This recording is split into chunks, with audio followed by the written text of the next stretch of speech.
Well, upgrading the detention facility and hiring more staff. Those are just some of the priorities for El Paso County Sheriff Oscar Ugarte. Well, this after the El Paso County Jail received a notice of non-compliance back in February following the death of an inmate that officials say died from natural causes. Well, it's not the first time the jail's been cited, and our Diana Castillo had the rare opportunity to tour the downtown jail, and she gives us a closer look.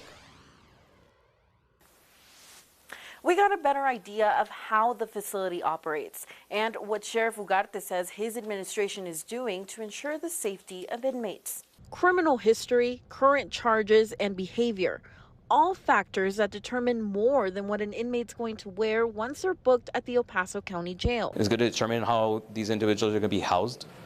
Our minimum can be housed with our medium.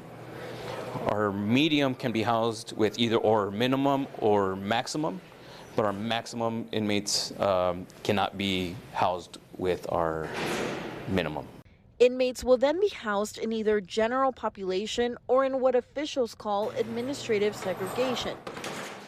But regardless of where they're housed, detention officers are required to conduct face-to-face checks on every inmate. We have a 15-minute check, we have a 30-minute check, and then we have a 1-hour check.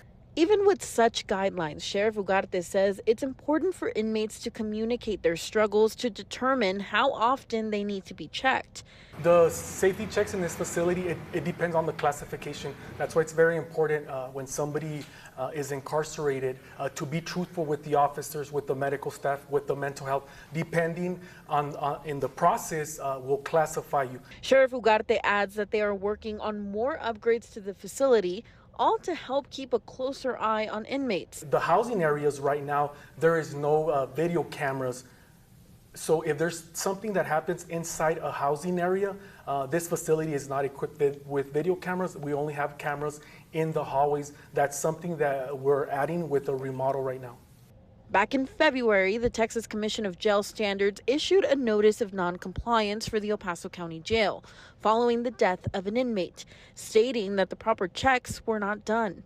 In response, Sheriff Ugarte says the checks were conducted by detention officers, but because of a technical issue, the electronic system did not register them.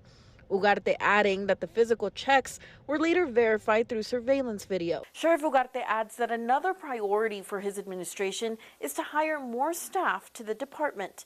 In the newsroom, Diana Castillo, KTSM 9 News.